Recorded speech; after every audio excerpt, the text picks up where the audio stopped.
শ্রোডিঙ্গারের সময় নির্ভর সমীকরণটি প্রতিপাদন করো এবং সমাধান করো। এটা তোমার 17, 14 এবং 12 সালে আসছে।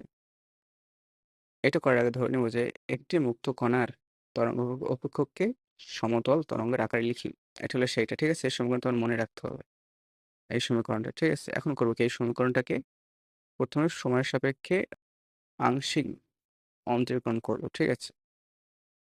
তাইলে হয় কি দেখো, এই যেহেতু তোমার ধ্রুবক, তাই এটা বামে চলে আসবে, ঠিক আছে? এবং এখান থেকে যায় e⁻mx। আমরা জানি e⁻mx এর অন্তরীকরণ হলো m e⁻mx, ঠিক আছে? এইখানে ওই নিয়মটি আমরা ফলো করব। আমরা এখানে e⁻mx টা লিখলাম, এই জায়গার উপরে এই px টা এটা হলো বাদ পড়ে যাবে, ঠিক আছে? আর শুধু এখানে i/h কাট, এইটা হলো তোমার m। ওকে, মানটা লিখে দিলাম এবং আমরা দেখতে পাচ্ছি যে এই অংশটার মান উপরের এই মানটার ইকুয়াল, তার মানে এইটার জায়গায় আমরা সাই লিখে দিতে পারি। এখন দেখো আমরা করব কি, যে e সাই নটকে বামে রাখবো এবং বাকিগুলোকে এই পাশে নিয়ে আসবো, ঠিক আছে? তাহলে এখানে থাকবে a স্কয়ার বাই i। এবার দেখো আমরা একটা সূত্র জানি যে 1/i কে লেখা যায় -i আকারে। আমরা সেইটার অনুসিদ্ধান্তই এই জায়গায় লিখলাম, ঠিক আছে? তাহলে এখন উভয় পক্ষে মাইনাস আছে, বাদ দেওয়া যাবে ইজিলি। বাদ চলে গেল। তাহলে আমাদের এই আসে দ্বিতীয় সমীকরণ। এখন করব কি, প্রথম সমীকরণকে আবার x এর সাপেক্ষে অন্তরীকরণ করব, কিন্তু এটা 2 বার করব এবার, ঠিক আছে? এখানে বানান ভুল লেখছি। চলো দেখি অন্তরীকরণ করি। সেই আগের নিয়মে অন্তরীকরণ, ঠিক আছে? a বাইরে চলে আসবে যেহেতু ধ্রুবক, e⁻mx থেকে যাবে আর এখানে m লিখতে হবে। এখানে m কোনটা দেখো, এখানে যেহেতু আমরা x এর সাপেক্ষে অন্তরীকরণ করতেছি, তাই সে কারণে এটা t এর অংশ এখানে বাদ চলে যাবে, ঠিক আছে? x এর সাপেক্ষে অন্তরীকরণ করলে আমাদের এইটা থেকে টোটাল mx, এইখান থেকে x বাদ গেলে এটুক থাকে তোমার m, ঠিক আছে? তাইলে এখানে হবে ip/h কাট। আর যেহেতু এইটার মান 60 এর সমান, সেখানে আমরা এখানে 60 লিখে দিলাম। দেখো এখন করব কি, আমরা এইটাকে আবার অন্তরীকরণ করব, ঠিক আছে? সময়ের সাপেক্ষে অন্তরীকরণ করতে হয় একবার, কিন্তু অবস্থানের সাপেক্ষে অন্তরীকরণ তোমার 2 বার করতে হয়, ঠিক আছে? এইটাকে অন্তরীকরণ হবে কি, দেখো তাইলে বাম পাশ অংশ ধ্রুবক, এটা বামে থেকে যাবে। শুধু 60টাকে অন্তরীকরণ করতে হবে। তাইলে এইটা থাকে, আমরা জানি যে সাই মানে ডেল সাই বা ডেল এক্স এর মান হলো এইটা, ঠিক আছে? এখন এই মানটা আমরা এই জায়গায় বসাই দেবো। তাহলে এখানে আসবে i² p² বা h² এবং সাই। এবং যেহেতু আমরা জানি যে i² এর মান হলো ইকুয়াল টু -1, তাই আমরা এখানে i² এর বদলে মাইনাস দিয়ে দিলাম। দেখো আমরা যে এতক্ষণ যে মানগুলো বের করছি সেটা আমরা এই সমীকরণে বসাই দিলেই আমরা সময় নির্ভর শ্রোডিঙ্গারের সমীকরণ পাবো, ঠিক আছে? এটা খুব ইজি। এখন করব কি, আগে এইটাকে উভয় পক্ষে সাই দ্বারা গুণ করবো, ঠিক আছে? দেখো উভয় পক্ষে কি করলাম, আমরা সাই দ্বারা গুণ করলাম। এখন আমরা মানগুলো বসাবো। আমরা ওই পাশে যে মানগুলো বের করেছি, যেমন আমরা একটা মান বের করছি সাই, এখানে আমরা সাই এর মানটা বসাই দিলাম, ঠিক আছে? তারপর এইখানে দেখো এই জায়গায় একটা অনুসিদ্ধান্ত মান বসায়, সেটা কি দেখো, আমরা উপরে বের করছিলাম যে del square psi del x square, কিন্তু আমরা এখানে এই মানটা বসাবো, মানে এই স্কোয়ারটাকে এই পাশে নিয়ে যাবো অনুসিদ্ধান্ত আকারে। তাইলে আমরা এই ফলটা পাবো, ঠিক আছে? এখন এই ফলটা যদি আমরা এই জায়গায় বসাই দিই, তাহলে আমরা এইটা আসবে টোটাল। ওকে, এই যে আমরা এইটা পেলাম, এটাই হলো তোমার একমাত্রিক সময় নির্ভর শ্রোডিঙ্গারের সমীকরণ। কিন্তু তোমার যদি এই পরীক্ষায় ত্রিমাত্রিক চাই, তাহলে করবা কি, এই যে এই জায়গায় del square psi d x square আছে না, এইটা জায়গায় শুধু তুমি ডেল স্কোয়ার এইটা বসাই দেওয়া আছে, এইটা, ঠিক আছে?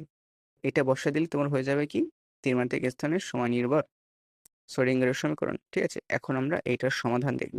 দেখো এটার সমাধান করার সময় আগে আমাদের ধরে নিতে হবে যে সাই অফ এক্স ইকুয়াল টু এইটা, ঠিক আছে? এটা আমরা ধরে নিতে হবে সমাধানের জন্য। এখন করবো কি, আমরা এই সমীকরণটার জন্য আবার আমরা করবো কি, আবার এটাকে টি হিসাবে একবার অন্তরীকরণ করব এবং অবস্থানের সাপেক্ষে 2 বার অন্তরীকরণ করব। তাহলে আমরা এই মানগুলো পাবো, ঠিক আছে? এই মানগুলো পাবো। এখন করবো কি, আমরা এই মানগুলো যে বের করছি, এটা আমরা মূল সমীকরণে বসাই দেবো। অর্থাৎ যে মূল সমীকরণটা বের করছি, যেটা হলো সময় নির্ভর শ্রোডিঙ্গারের সমীকরণ, সেখানে আমরা ওই মানগুলা বসাই দেবো। মানে এই মানগুলা যেগুলো আমরা বের করছি, ঠিক আছে? ডেল সাই বাই ডেল টির জায়গায় এই উপরে এই মানটা বসাই দেবো এবং এই যে ডেল স্কোয়ার সাই বা ডিএক্স স্কোয়ার এটার জায়গায় এই মানটা বসাই দেবো, ঠিক আছে? মানটা বসানোর পর আমরা এই যে নিচে এই সমীকরণটা পাই। ওকে, সাই অফ এক্স আর এইটা দ্বারা ভাগ করব। এটা দ্বারা ভাগ করার প্রধান কারণ হলো এই ভি এর পাশে কিছু রাখবো না, সেজন্য আমরা উভয় পক্ষে এইটা দ্বারা ভাগ করলাম, ঠিক আছে? ভাগ করলে হবে কি, এইখানে 1 আসবে যেটা না লেখলেও চলে, এই জায়গায় এইটা বাদ পড়ে যাবে, এটা নিচে আসবে সাই অফ এক্স, এবং এই জায়গায় সাই অফ এক্স বাদ পড়ে যাবে, এটা নিয়ে আসবে এইটা। ওকে, এখন আমরা দেখতে পাচ্ছি যে এই সমীকরণটায় বাম পক্ষে পুরো মানটাই টি এর দ্বারা কাজ করছে এবং ডান পক্ষের সম্পূর্ণ মানটা কি দ্বারা কাজ করছে, এক্স দ্বারা। তার মানে কি, সমীকরণের বাম অংশ হলো সময় নির্ভর এবং ডান অংশ হলো অবস্থান নির্ভর। তাই এদের একটি সাধারণ ধ্রুবক এ ই এর সমান হতে হবে, এটার শর্ত। এখন আমরা করবো কি, বাম অংশে একটা মান বের করবো, মানে সময়ের অংশ আমরা এখানে এটা লিখলাম। এটা খুব ইজি, ঠিক আছে? দেখো, সময় অংশ লিখলাম, এইটার নিচে আমরা এইটা আনবো, ঠিক আছে? আর বাকিগুলো ডান পাশে নিয়ে আসবো, তাহলে আমরা এইটা পাবো, 1/i = -i। আমরা সেইটা এই জায়গায় ব্যবহার করছি, 1/iটাকে মাইনাসের আকারে বামে নিয়ে নিচ্ছি। উভয় পক্ষে আমরা কি করবো, সমাকলন করব। আমরা জানি যে 1/x এর সমাকলন হলো ln x, ঠিক আছে? সেই সূত্র এখানে এইটা আসছে, এবং ডান পাশে যেহেতু এইটা হলো ধ্রুবক, এটা বামে চলে আসবে, শুধু dt এর সমাকলন হবে, তাহলে এখানে হবে t।